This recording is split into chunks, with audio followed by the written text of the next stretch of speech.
problem in the world isn't caused by the president. When that train derailed in East Palestine, it wasn't because Trump deregulated the brakes. These aren't news stories. They're storylines pumped into your bubble. 4, always be aware that once the news became a profit division of media companies, they stopped being in the news business and are now in the audience stroking business. The goal is no longer to inform opinions, it's to reinforce them. 3, if your news outlet consistently reduces everything that happens in the world to who the president of America is, get rid of it. It's just thoughtless, reflexive team politics. Trust me, no one lighting a tire fire in Haiti is thinking, I wouldn't have done this under Trump, but given the weakness of the Biden administration, why not?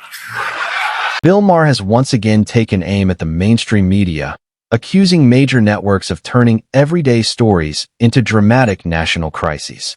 According to Maher, we're living in an era where media giants like CNN and MSNBC are often criticized for stretching stories beyond reality just to capture attention.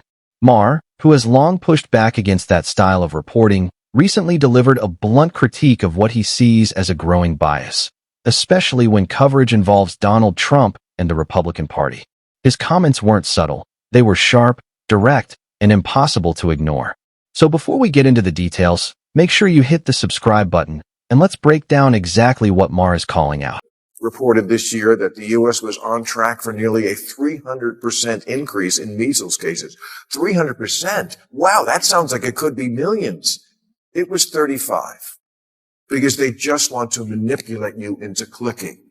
Look, I have 10 fingers. You want to see me suddenly have 80% less?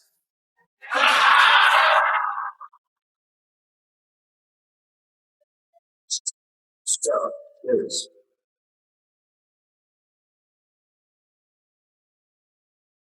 Okay. 5, never trust the initial reports. The media cares way more about being first than being right. They love a scoop, but it's a scoop of shit because it always turns out to be wrong. If you've been paying attention to mainstream news coverage over the past year, especially in the United States, you may already recognize the pattern Maher is talking about. In many cases, stories involving Donald Trump or the Republican Party seem to explode across headlines before all the facts are fully known.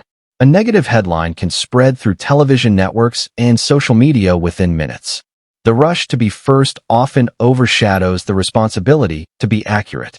Important details get buried, context disappears, and the story becomes more about reaction than explanation. Maher argues that this approach doesn't just weaken journalism, it damages public trust. When viewers feel that stories are exaggerated or selectively framed, they begin questioning everything they see. Ironically, the more aggressively some outlets try to expose Trump, the more they risk undermining their own credibility with the public. You have to care about the truth. The media doesn't care about it because they know you don't care, that you just want to hear your side. So at some point, you need to take a step back, look around, and be really honest. Are you actually as fucked as your news feed tells you are? Are you miserable? Some people are, and we should help them. Are you destitute? Some people are. We should help them. But most people who take the subway get to work alive. Most don't fall out of a plane with a missing door. Maher's criticism resonates with many people because it highlights a deeper issue within modern media culture. News today often arrives in quick, emotionally charged bursts rather than careful, fully developed reporting. Audiences are increasingly drawn to stories that confirm what they already believe. Many viewers on the political left aren't necessarily watching to challenge their views about politics, Trump, or the Republican Party. Instead, they often look for coverage that reinforces those beliefs. That demand creates a powerful incentive for networks to shape stories in ways that align with the expectations of their core audience. Over time, this creates a feedback loop. The audience expects a certain narrative, the media delivers it, and both sides become more entrenched in the process. The end result is a media environment where validation often replaces balanced reporting, and commentary begins to overshadow careful journalism. Trump could absolutely blow up the world on day 1 of term 2. He's a dangerous, erratic, insane, awful person, and I'd love to help him get not elected. But he didn't actually start World War III last time, or nuke a hurricane, or trade Puerto Rico for Greenland. Sure.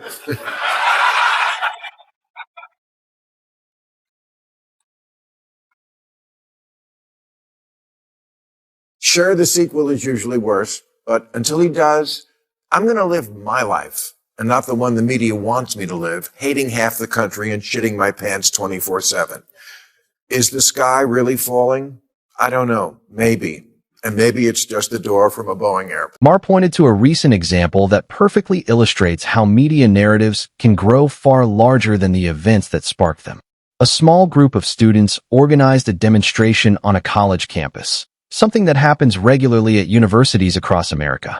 Yet within hours, several outlets framed the protest as if it represented a massive nationwide student uprising. Headlines and commentary suggested campuses everywhere were erupting in outrage. In reality, it was a relatively small demonstration involving a limited number of participants. According to Maher, this kind of exaggeration rarely happens by accident. When a minor protest is presented as a sweeping national movement, it creates the impression of widespread public anger.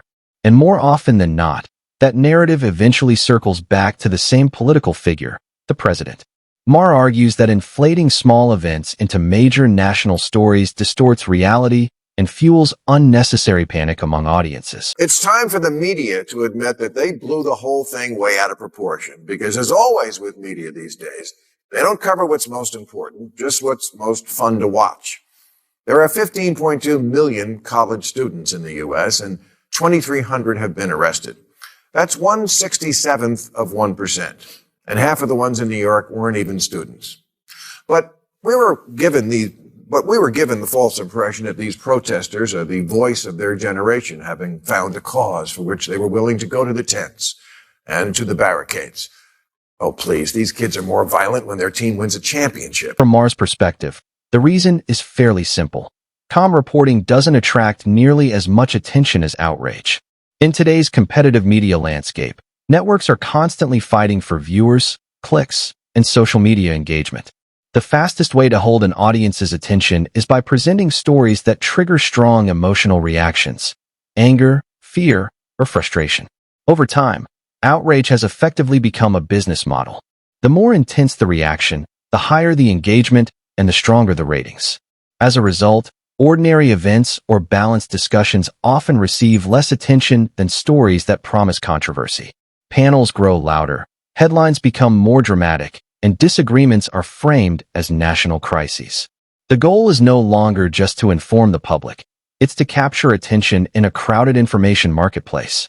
And in that race, outrage often wins. A Harvard youth poll proved it. They asked people 18 to 29 what issues mattered most to them, and out of 16 choices, Palestine came in 15. The vast majority just wanted to do what they went to college for in the first place, to experiment with being a lesbian.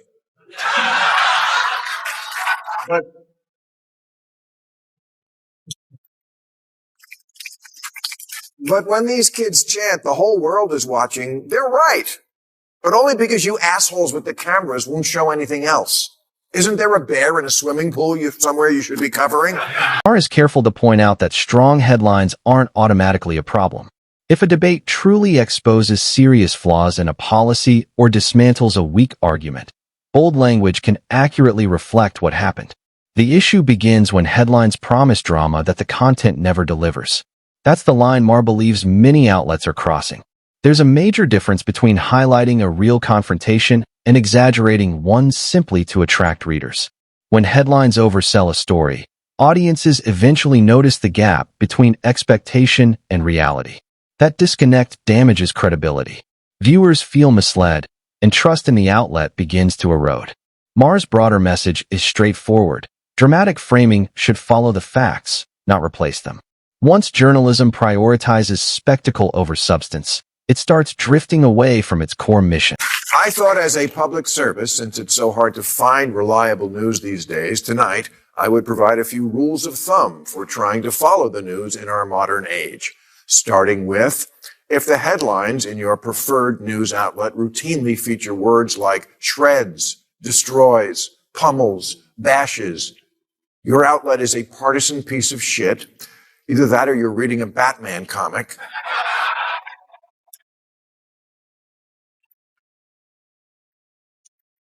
Ditto with obliterates, roasts, annihilates, and owns. You're supposed to be a source for information, not Nikki Glaser at the Tom Brady roast.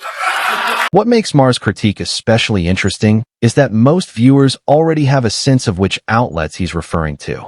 Instead of investing time in traditional investigative journalism, tracking down sources, verifying claims, and presenting full context, critics say some outlets rely heavily on social media reactions to shape their stories.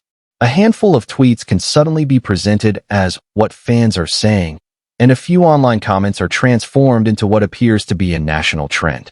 This shortcut replaces genuine investigation with confirmation bias. Critics argue that this approach is particularly common in certain left-leaning media spaces where social media sentiment is treated as evidence of public opinion. The result can feel less like reporting and more like a carefully curated echo chamber designed to reinforce the audience's existing beliefs. 2, any news source that quotes the internet or writes Twitter says or a bunch of hacks too lazy to do real journalism. You can pretend you wrote a piece on the zeitgeist, but what you really did was look on your phone and quote the 3 angriest people with the most time on their hands. Another major point Maher raises is the tendency for some outlets to connect almost every story back to Donald Trump. Economic changes, cultural debates, and even international conflicts often get framed through the lens of Trump's influence. Maher argues that this obsession has reached a point where Trump becomes the explanation for nearly everything happening in American politics. 3, if your news outlet consistently reduces everything that happens in the world to who the president of America is, get rid of it.